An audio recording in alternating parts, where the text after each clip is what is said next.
चतुर्भुज देखे थे।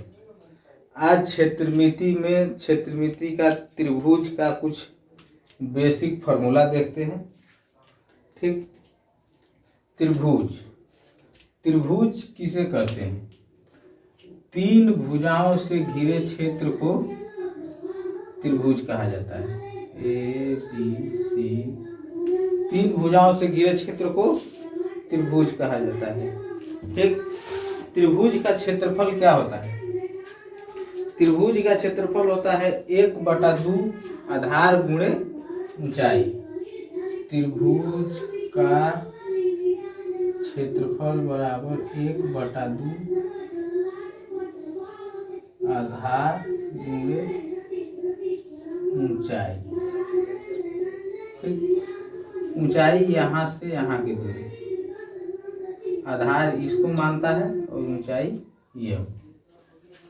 1 आधार गुणे ऊंचाई। अगर आधार और ऊंचाई दिया हो तब त्रिभुज का क्षेत्रफल आधार गुणे ऊंचाई। ठीक, अगर ऊंचाई निकालना हो तब ऊंचाई बराबर कितना हो जाएगा? इसको तिरछा इधर करेंगे तब 2, ये वाला इधर चल जाएगा तो 2 गुणे क्षेत्रफल, 2 इधर आ जाएगा तो 2 गुणे क्षेत्रफल हो जाएगा और आधार बच जाएगा यहाँ पे बटा में आधार। ठीक, ये त्रिभुज का मतलब सिंपल त्रिभुज दिया रहे तो उसका क्षेत्रफल ऐसे निकालता है। जब ऊंचाई और आधार दिया है तो 1/2 आधार गुणे ऊंचाई। अब देखिए समकोण त्रिभुज।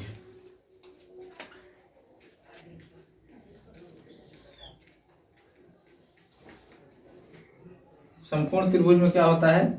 एक भुजा 90 डिग्री का, अगर 90 डिग्री का एक भुजा बनेगा तब ये समकोण त्रिभुज होगा ए बी सी। ठीक, समकोण त्रिभुज का क्षेत्रफल कितना होता है? 1/2 आधार गुणे ऊंचाई। तो इसमें आधार मान लेता है इसको और ऊंचाई जो लंब है उसको। समकोण त्रिभुज का क्षेत्रफल, समकोण त्रिभुज का क्षेत्रफल मान लीजिए, इसको P मान लेते हैं, इसको D मान लेते हैं। समकोण त्रिभुज का क्षेत्रफल क्या होगा? 1/2 P गुणे B। P का मतलब परपेंडिकुलर यानी लंब और B का मतलब बेस माने आधार। ऊंचाई निकालना हो तो बस यही वाला फॉर्मूला इसमें भी लग जाएगा। ठीक, अब आइए समबाहु त्रिभुज।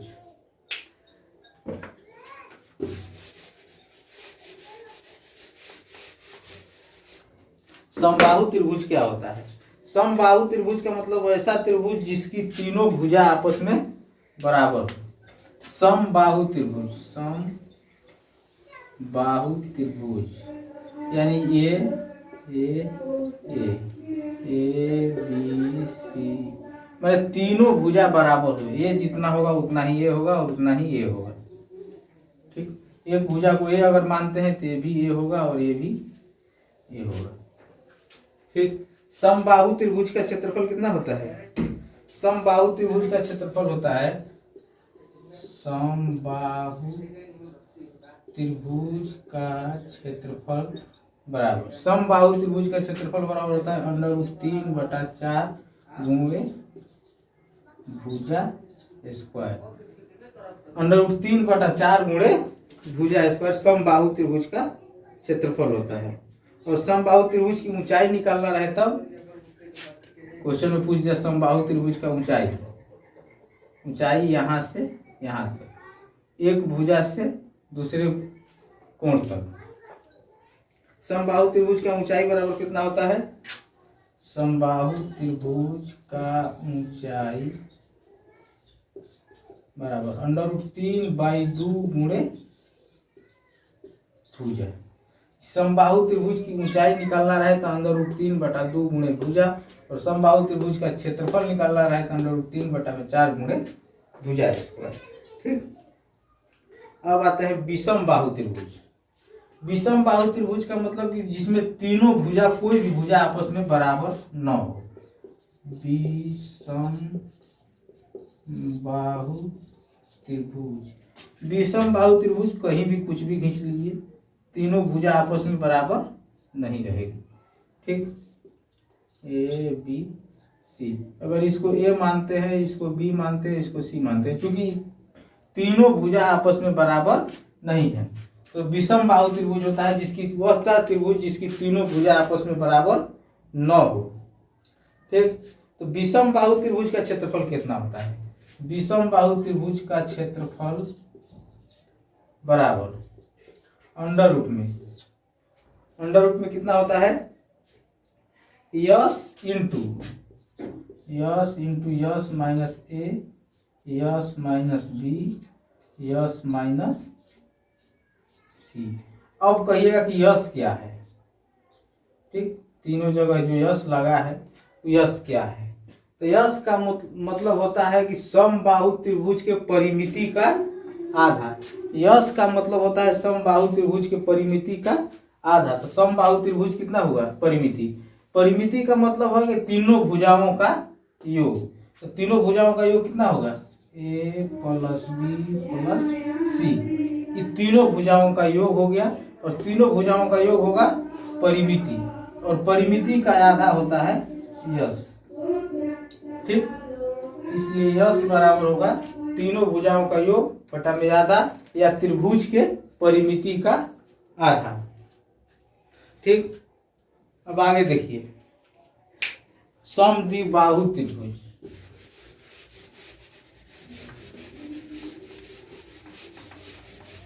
समद्विबाहु त्रिभुज में क्या होता है?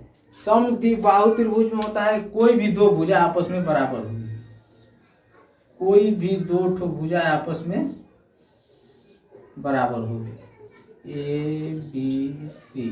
अगर ये भुजा आपस में बराबर है तो इसको ए मानते हैं, तो ये भी ए होगा और ये बी होगा। समद्विबाहु का मतलब कि कोई भी दो भुजा आपस में बराबर होगी, या तो ये होगी या ये होगी, तो हम इस दोनों को बराबर देखेंगे। ठीक, समबाहु त्रिभुज का मतलब कोई भी दो भुजा आपस, वैसा त्रिभुज जिसकी दो भुजा आपस में बराबर हो, इसलिए वो समद्विबाहु त्रिभुज है। तो समद्विबाहु त्रिभुज का क्षेत्रफल बराबर, समद्विबाहु त्रिभुज का क्षेत्रफल बराबर कितना होता है? b/4। ठीक, b/4, 4 इंटू ए माइनस बी स्क्वायर, 4 इंटू ए स्क्वायर माइनस बी स्क्वायर। समद्विबाहु त्रिभुज जब दिया रहे तब, तो इसमें बी और ए क्या हो गया?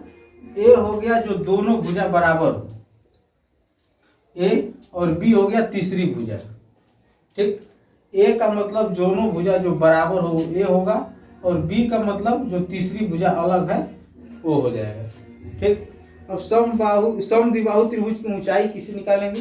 समद्विबाहु त्रिभुज की ऊंचाई बराबर, समद्विबाहु त्रिभुज की ऊंचाई बराबर हो गया 1/2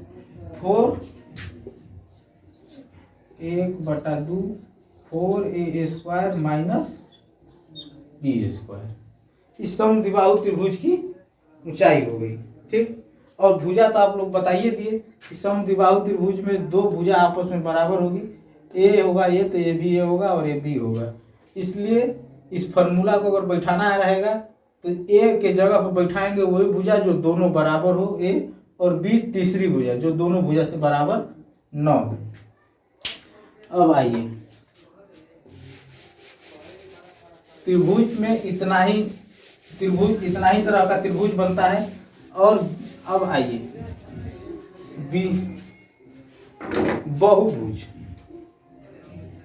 बहुभुज देखिए,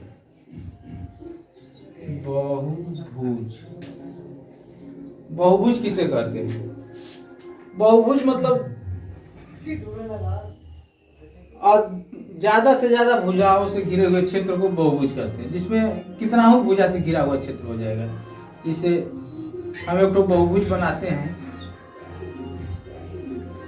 ये हो गया। इसमें कितनी भुजा है? 1 2 3 4 5 6 ठो भुजा है, तो ये बहुभुज हो जाएगा। 3 भुजाओं से घिरे क्षेत्र को त्रिभुज, 4 भुजाओं से घिरे क्षेत्र को चतुर्भुज, और 4-5 से अधिक भुजाओं से घिरे हुए क्षेत्र को बहुभुज कहा जाता है। अगर 6 भुजाओं का बहुभुज होगा तो 6 भुजा के बहुभुज को षष्ठभुज कहा जाता है। और षष्ठभुज का क्षेत्रफल होता है, षष्ठभुज का क्षेत्रफल बराबर, षष्ठभुज का क्षेत्रफल कितना हो जाएगा? जिसे त्रिभुज का क्षेत्रफल होता है अंदर 3/4 गुणे भुजा स्क्वायर, उसे इसमें अंदर 3/4 गुणे भुजा स्क्वायर। और जो इसमें त्रिभुज था तो त्रिभुज का इतना हो जाएगा, एक त्रिभुज का क्षेत्रफल इतना हो जाएगा। इसमें अगर त्रिभुज हम लोग बनाएंगे तो लगभग 6 त्रिभुज बनेगा। यहाँ से इसको, यहाँ से इसको, यहाँ से इसको, यहाँ से इसको, यहाँ से इसको, अगर इसे मिलाएंगे 1 2 3 4 5 6, तो 6 त्रिभुज बनाते हैं। 6 त्रिभुज का क्षेत्रफल निकाल के और जोड़ देंगे तो कितना आ जाएगा? और 6 त्रिभुज जो बनेगा, जो 6 आपस में बराबर रहेगा, यानी षष्ठभुज का क्षेत्रफल बराबर 6 गुणे अंडर 3/4 गुणे भुजा स्क्वायर। ठीक। और षष्ठभुज की परिमिति क्या होगी? षष्ठभुज की परिमिति बराबर, परिमिति का मतलब होता है कि जितना भुजा दिया हो, कुछ भी 10 12 15 20 जितना भी भुजा दिया हो, सभी भुजाओं का योग। तो इसमें कितना दिया भुजा है? 1 2 3 4 5 6, यानी 6 भुजा दिया है तो 6 भुजाओं का योग कितना होगा? 6। ठीक। मतलब षष्ठभुज का क्षेत्रफल 6 गुणे अंदर 3/4 गुणे भुजा स्क्वायर, और षष्ठभुज की परिमिति बराबर 6 गुणे a। अब देखिए, अब षष्ठभुज से ज्यादा दे दिया तो 6 भुजा से ज्यादा दे दिया तो 6 भुजा से ज्यादा दे दिया तो वो बहुभुज में गिनती होगा, और उसका क्षेत्रफल न पूछ के उसके कोणों की संख्या, अंतः कोणों की संख्या और भुजाओं की संख्या पूछेगी। मान लीजिए n भुजा के बहुभुज के अंतः कोणों का योग क्या होता है? कितना भी दे दिया हो, 10 गो 12 गो भुजा, उससे मतलब नहीं है। n भुजा के अंतः कोणों का योग बराबर, फिर से बना देते हैं,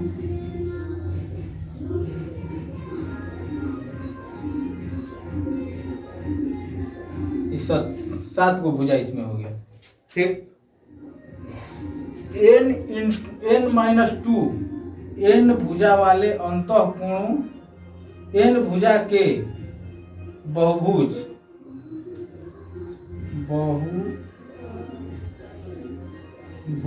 n भुजा के बहुभुज के अंतः कोणों का योग बराबर कितना होता है? n-2 गुणे 180 डिग्री। n भुजा के बहुभुज के अंतः कोणों का योग होता है 180 डिग्री।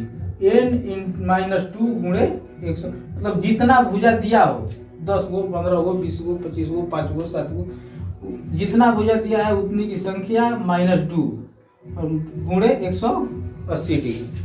ठीक। अब इसमें 7 भुजा दिया है, तो 7 भुजा दिया है तो यहाँ 7 बैठाएंगे और -2 करेंगे गुणे 180 डिग्री। कितना हो जाएगा? 5 गुणे 180 डिग्री, 18 5 90, यानी 900 डिग्री। टोटल अंदर के भुजा का, अंदर के कोण का योग होगा 900 डिग्री षष्ठभुज में, मतलब 7 को जब भुजा दिया हो तो। ठीक। अच्छा, n के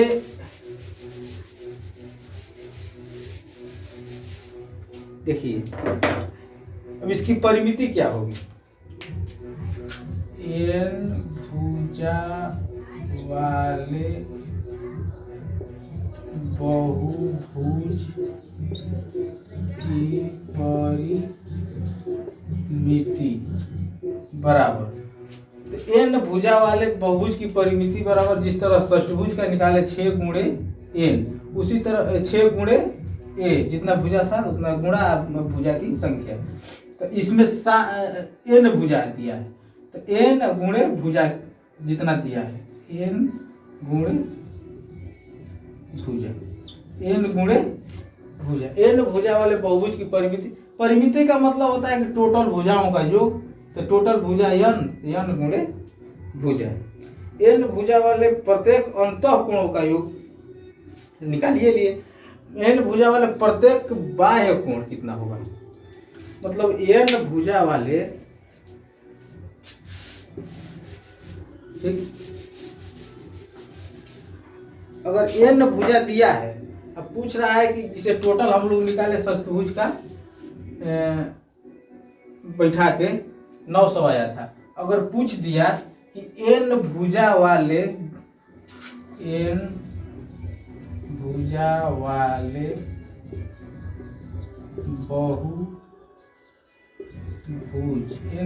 बहुभुज के प्रत्येक अंतःकोण बराबर कितना हो जाएगा, तो प्रत्येक अंतःकोण मतलब टोटल कोणों का योग, मतलब बटा में भुजा कर देंगे तो प्रत्येक अंतःकोण का योग निकल जाएगा। तो प्रत्येक टोटल अंतःकोणों का योग कितना हम लोग निकाले थे, टोटल अंतःकोणों का योग निकला था n-2 गुणे 180 डिग्री, अब बटा में भुजा की संख्या,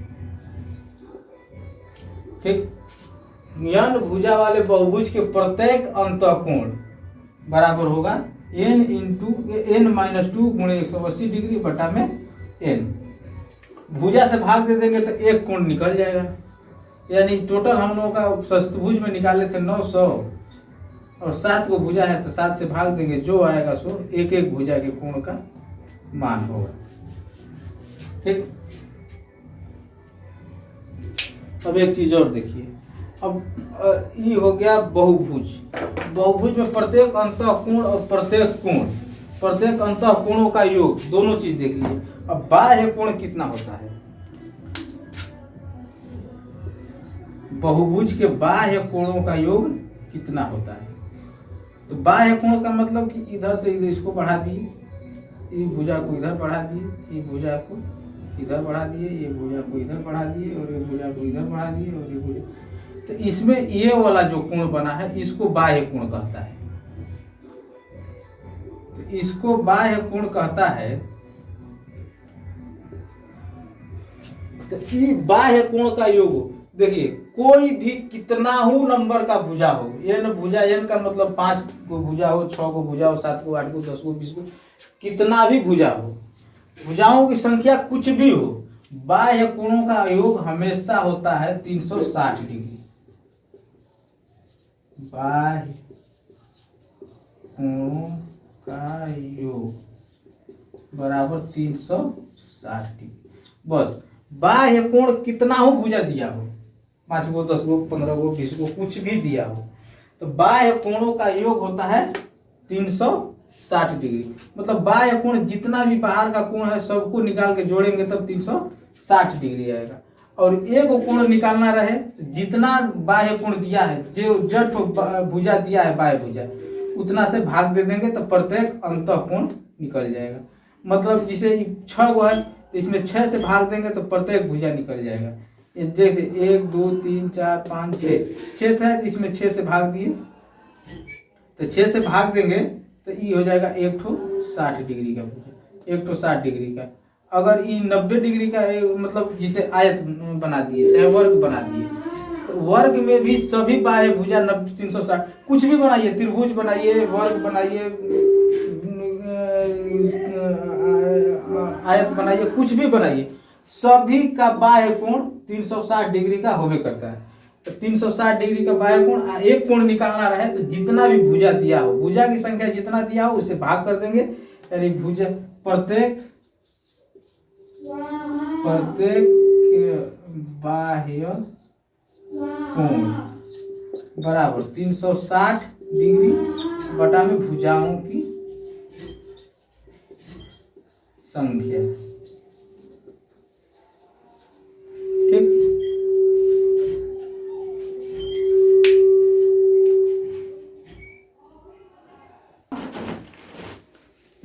धन्यवाद। अब अगला दिन से टाइप वाइज क्वेश्चन देखेंगे। ये तो बेसिक फार्मूला था, बेसिक फार्मूला देख लिए। धन्यवाद।